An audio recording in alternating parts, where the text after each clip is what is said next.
Professor de História da USP, especialista em Rússia e União Soviética, Ângelo Segrilo. Tudo bem, professor? Mais uma vez, muito obrigado por estar aqui conosco na programação da Jovem Pan. E eu já começo perguntando para o senhor, falando sobre esses 2 meses.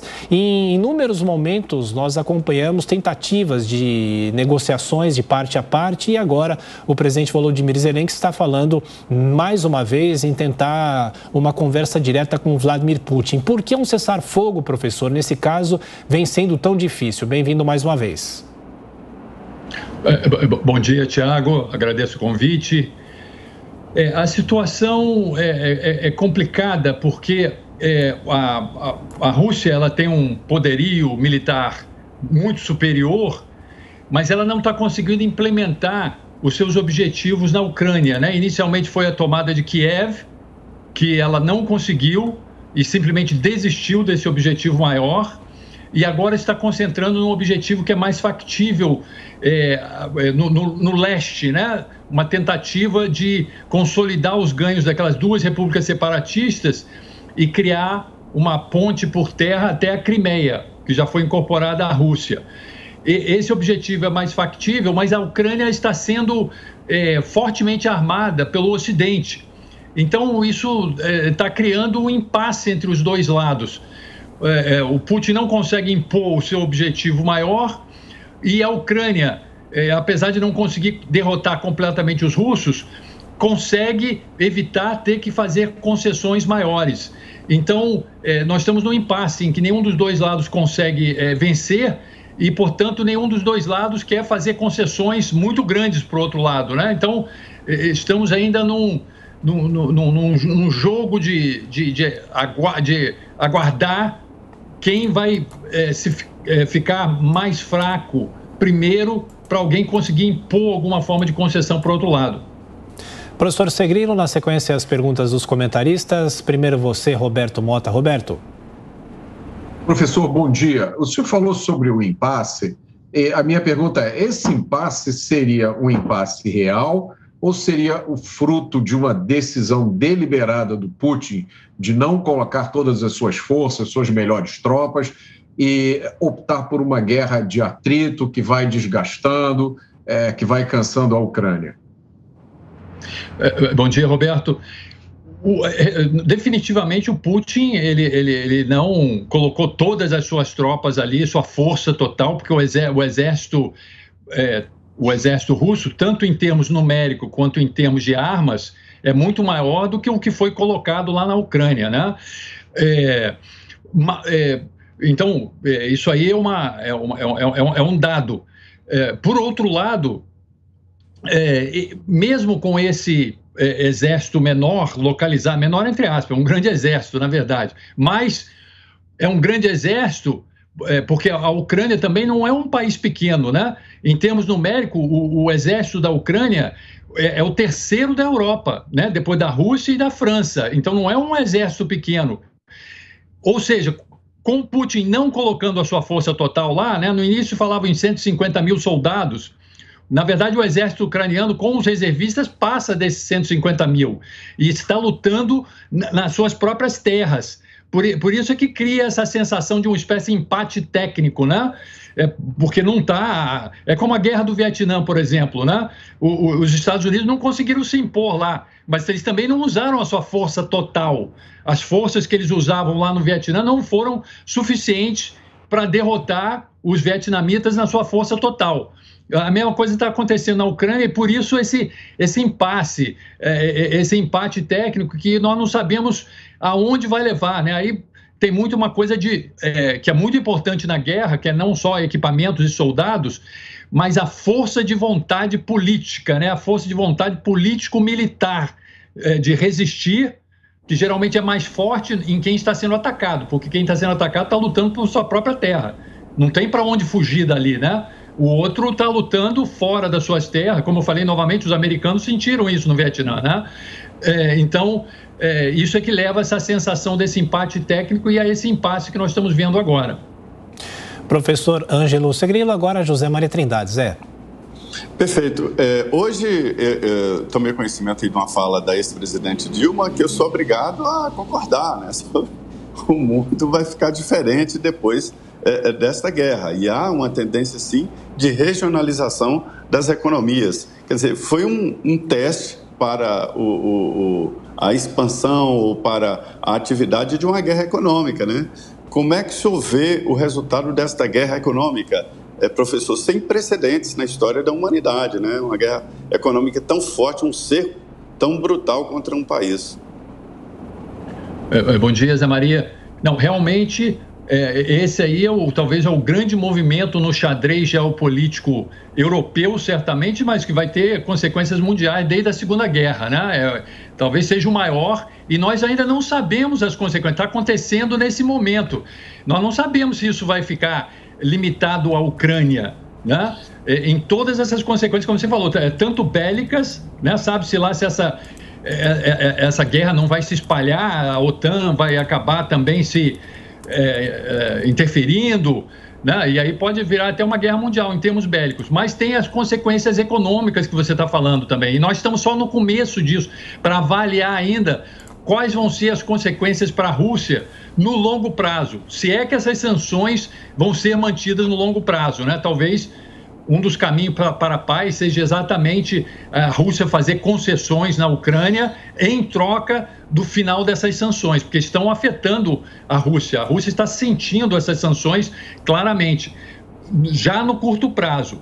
E no longo prazo, como você falou, isso aí vai afetar o xadrez mundial, porque a Rússia é uma potência econômica, né? Em termos de tamanho da economia, no fundo, é mais ou menos como o Brasil, né? O tamanho da economia, se você medir pelo PIB, pura e simplesmente. Mas a influência da Rússia em termos energéticos, de suprimento de matéria-prima, é muito maior que a do Brasil. E isso afeta o mundo inteiro. Tanto que nós estamos sentindo no mundo inteiro também as consequências dessas sanções, né? Com essa inflação aumentando, nas questões da matéria-prima, fertilizantes, coisas muito básicas para a economia mundial, para a agricultura, né? Para o transporte. Então, e como eu coloquei, nós estamos só no início, ainda é difícil avaliar qual vai ser as consequências mundiais dessas mudanças de xadrez. Eu desconfio, se tivesse que apostar um dinheiro hoje, mas muita coisa pode mudar, as coisas estão mudando, que talvez quem saia de grande vencedor nisso seja a China no final das contas, porque a Rússia vai cair numa dependência econômica da China para compensar as perdas no Ocidente, e o Ocidente também está indo à China para evitar que a China passe muito para o lado da Rússia. E isso aí talvez aumente ainda essa escalada da China no cenário econômico mundial no longo prazo. Mas como eu falei, nós estamos no início de tudo. Temos que tomar muito cuidado nas consequências que podem vir, não só econômicas, como bélicas, e é difícil, eu falei brincando, né? Se eu tivesse que apostar, eu diria que parece que quem vai sair o grande ganhador de tudo isso é a China, mas muita coisa pode mudar ainda. E, professor, do ponto de vista do drama humanitário, né? Os refugiados, as pessoas deixando ainda a Ucrânia, claro que é uma crise sem precedentes na comparação com a última, praticamente, que nós acompanhamos entre 2015 e 2016. Quais são as consequências nos próximos anos desse êxodo, vamos dizer assim, não é o termo correto, mas dessa saída de pessoas da Ucrânia?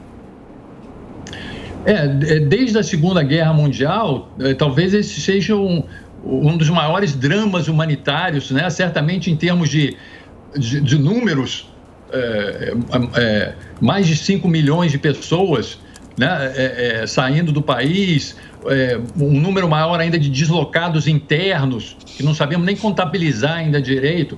Então, a questão humanitária não se mede em números, né? Se você tem 5 milhões ou 7 milhões, quase não faz diferença. O drama, para quem morre ali, uma pessoa, se é o seu parente, se é você que está sendo afetado, essa questão de números nem afeta tanto. Então, isso é uma questão importante, e para os europeus, especialmente, é muito importante, porque é a primeira guerra entre países, né? Nós tivemos, né, na Iugoslávia, mas foi uma guerra civil. Na Europa, desde a Segunda Guerra Mundial. E o drama, como você colocou, o tamanho do drama humanitário é muito grande. E isso aí acaba levando... As pessoas pensaram que, né, ainda mais com a União Europeia, aquela questão da França e da Alemanha terem acabado a sua grande inimizade, né, que acaba levando à guerra. As pessoas imaginaram que na Europa as coisas estariam mais assentadas com o tempo e, de repente, se volta a selvageria, assim, né? Então, isso, em termos humanitários, é uma catástrofe e que chama atenção para a possibilidade de outras consequências, como eu falei ali, não só econômicas, como a selvageria se espalhar não só numa questão humanitária relativamente localizada, vamos dizer, muito em cima dos ucranianos, né? Aliás, muito em cima das ucranianas, né? Que estão sendo obrigadas a sair sozinhas do país, com crianças, às vezes, né, em situação muito delicada, mas uma coisa que pode se espalhar para uma situação humanitária na Europa como um todo, se isso, né, se espalhar de alguma maneira. Estamos conversando com o professor Ângelo Segrilo, da Universidade de São Paulo, professor de História, também especialista em História da Rússia. Professor, peço para o senhor continuar conosco, porque a gente aciona agora o nosso correspondente Luiz Kawaguchi, que está na Ucrânia, traz as últimas informações. O Luiz, se quiser, pode fazer também uma pergunta para o professor Segrilo. E, Luiz, como que as pessoas vão mantendo o dia a dia, tentando manter a rotina num cenário de guerra, Luiz? Exatamente, as pessoas aqui estão tentando. A guerra, ela não é onipresente, ela não está em qualquer lugar, em todos os lugares, mas a gente vê resquícios dela, a gente vê indícios dela praticamente em toda parte, como, por exemplo, essas barricadas que estão aqui atrás de mim, na cidade de Zaporídia. Mas as pessoas, acontecem ataques de mísseis, são soadas sirenes aí para as pessoas pegarem abrigo, mas enquanto não está o ataque aéreo, o alerta de ataque aéreo está em vigor, as pessoas tentam levar a vida normalmente. Eu estou às margens do rio Dnieper aqui, e as pessoas, um dia ensolarado, 20 graus aqui em Zaporídia, e as pessoas estão tentando levar aí pelo menos uma vida normal, estão passeando, estão tomando um pouco de sol, e aí, enquanto não acontecem novos ataques por aqui, as pessoas tentam levar uma vida relativamente normal. Luiz, quer fazer uma pergunta para o professor Ângelo Segrilo? Falar um pouco sobre a sua experiência, do que você está passando por aí, e o professor pode analisar, por favor. Professor, a gente vai ter hoje, provavelmente na capital Kyiv, a presença do secretário de Estado americano, Antony Blinken, e a presença do secretário de Defesa americano, Lloyd Austin. E possivelmente aí, o que eles devem pedir para o presidente Volodymyr Zelensky é mais apoio militar, mais armas. Inclusive, ontem o presidente Zelensky fez uma entrevista surpresa aí para a imprensa. Ele chegou, a gente recebeu um comunicado de imprensa falando: nós vamos ter um briefing aí sobre a situação operacional do país. Eu não estava na cidade de Kiev, mas os repórteres que chegaram lá encontraram Volodymyr Zelensky fazendo aí apelo por mais ajuda internacional, falando sobre a questão de Mariupol. Então, minha pergunta para o senhor é a seguinte: como que o senhor vê esse apoio militar americano e dos seus aliados europeus à Ucrânia? Isso tem um potencial para aumentar o conflito ou isso é legítimo na medida em que a Ucrânia foi invadida? Como o senhor vê? Bom dia, Luiz. Aliás, boa tarde aí já, né? Primeiro de tudo, parabéns pela coragem de estar aí em Zaporídia, porque aí é mais perigoso até do que em Kiev. Então, parabéns pela coragem aí de estar reportando aí dessa linha de frente, né? A questão da ajuda ocidental, dos Estados Unidos e da Europa à Ucrânia, eles estão dando muita ajuda, muita ajuda. A Ucrânia, como eu falei, não é um país pequeno, né? Inclusive em termos militares, então ela tem a sua capacidade bélica própria, mas não conseguiria, mesmo com a Rússia não usando sua força total, ela provavelmente não conseguiria resistir por tanto tempo e dessa maneira relativamente efetiva que tem usado, sem uma ajuda constante do Ocidente. Está havendo um rearmamento constante, né, que está possibilitando que a Ucrânia, aos trancos e barrancos, como nós estamos vendo aí, né, com uma imensa destruição, crise humanitária, etc., esteja conseguindo resistir. Então, nesse sentido, a ajuda que está sendo dada pelo Ocidente é admirável. Agora, o Zelensky, como chefe do país e que está vendo ali ao lado, assim como você, todos esses dramas humanitários aí em primeira mão, pessoas morrendo do lado, ele quer mais e mais para o seu país, né? Então, para ele não é o suficiente, mas a ajuda que foi dada até agora é muito forte e tem possibilitado a Ucrânia, fora a coragem dos seus soldados, o seu próprio uso de equipamentos, etc., porque a Ucrânia se reequipou bastante, se modernizou bastante de 2014 para cá. Então, fora tudo isso, foi essa ajuda do Ocidente que está possibilitando que ela mantenha esse empate técnico aí. Então, já é uma ajuda admirável. Agora, ele quer mais. Ele gostaria que ele tivesse uma ajuda com armas mais ofensivas que permitissem a ele retomar terras, inclusive ali ao leste, onde os russos estão, muito bem ou mal, lentamente conseguindo acréscimos, né? Então ele gostaria de armas mais ofensivas, e o Ocidente tem estado um pouco reticente em relação a isso, porque não quer espalhar essa guerra, de repente a Ucrânia começar a usar coisas contra a própria Rússia, por exemplo, armas ofensivas, e aí a guerra transbordar, tomar outros níveis, né? Então nós estamos a ajuda do Ocidente é muito importante num nível que não se esperava antes. Mas o Zelensky, como alguém que está sendo atacado e vendo sua terra despedaçada, quer mais e mais, né? Inclusive armas ofensivas. E aí o Ocidente tem um certo cuidado em relação a isso. O Roberto Mota quer fazer mais uma pergunta para o professor Segrilo. Roberto. Professor, a Ucrânia é uma nação que tem uma história complicada, né? Às vezes ela é simplificada demais quando a gente fala sobre essa guerra, mas a Ucrânia, em 2004, teve uma revolução, na Revolução Laranja. Em 2014, ela teve outra revolução, a Revolução Maidan. Em 2014, também foram assinados os tratados de Minsk, entre a Ucrânia e as regiões separatistas de Luhansk e Donetsk, tratados estes que não foram cumpridos. Teve um incidente de operações navais ali no mar ao sul da Ucrânia, enfim. Alguns analistas internacionais estão dizendo que a principal culpa dessa guerra seria da OTAN, que ignorou uma série de problemas. Entre esses problemas, o desrespeito aos tratados de Minsk, né? Esses tratados deveriam ter promovido a paz naquela região de Donbás, mas houve, de forma comprovada, violações pelo menos por parte da Ucrânia, mas também possivelmente por parte daquelas regiões separatistas. E essas violações teriam sido ignoradas pela OTAN e pela comunidade europeia, que não fizeram nada, e aí essa situação acabou escalando na guerra. O senhor concorda com essa análise? Roberto, foi bom você no início ter usado a palavra nação, porque isso é uma coisa fundamental para entender a situação na Ucrânia, que a gente aqui no Brasil tem dificuldade de entender. A diferença de nação e país, né? A Ucrânia, assim como a Rússia, é um Estado multinacional. É um Estado que tem várias nações diferentes dentro dele. A gente chama aqui de etnias, né? A gente fala, os russos étnicos da Ucrânia, né? Os ucranianos étnicos. Mas lá, eles se consideram nações diferentes. Eles usam o termo nacionalidade. É um país com muitas nacionalidades. Então, isso é que cria uma complicação que a gente tem até dificuldade de entender aqui. Você tem cidadãos ucranianos, como eles usam lá, de nacionalidade ucraniana, é a palavra que eles usam lá. Aqui a gente fala de etnia ucraniana, né? Falam ucraniano, etc. E você tem cidadãos ucranianos que eles falam lá, de nacionalidade russa, que aqui a gente chama de etnia russa.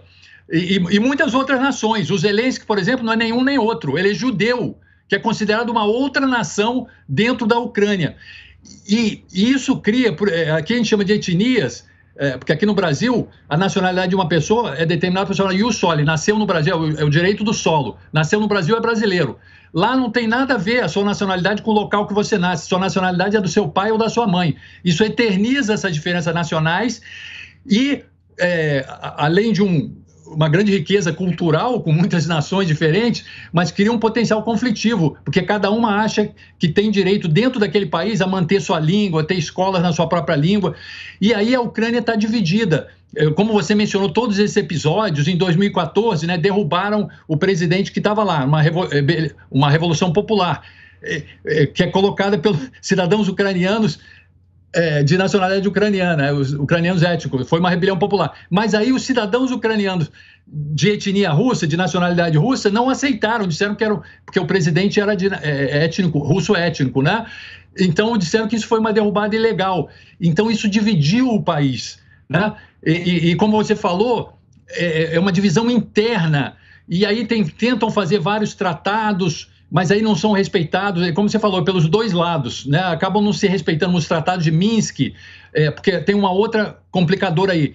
A Ucrânia é um chamado Estado unitário, não é que nem o Brasil, que é uma federação. Lá, os governadores regionais não são eleitos pela população regional, eles são nomeados pelo presidente, como é na França, por exemplo, né? Na Áustria. Então, os tratados de Minsk tentaram dar autonomia para essas regiões, né? Fossem eleitos os governadores regionais, mas o governo central não aceitou. Então, é uma complicação muito grande, né? Realmente não é uma coisa de um lado tem 100% razão, o outro tem 100%. A questão da OTAN, por exemplo, eu acho que a preocupação do Putin com a expansão da OTAN é uma expressão legítima. Nenhuma grande potência aceita que uma aliança militar vá cercando o seu país, né? Os russos que tentaram botar lá em Cuba mísseis em 1962, em Cuba, um país soberano que faz o que quiser, os americanos não aceitaram. Então, nisso eu acho que tem razão. Agora, resolver do jeito que ele tentou resolver a questão, com essa simplesmente invadindo o país, aí não. Aí, né? Então é tudo muito complexo, e nessa última resposta eu tentei chamar a atenção para essa coisa que não é muito entendida no Brasil, que são estados multinacionais que têm dentro de si diferentes nações. Professor Ângelo Segrilo, de História da USP, mais uma vez, muito obrigado pela atenção, pela gentileza, pelas explicações e um bom domingo. Até a próxima. Um abraço. Sou eu que agradeço o convite. Um bom dia a vocês. Muito obrigado. Bom, nosso correspondente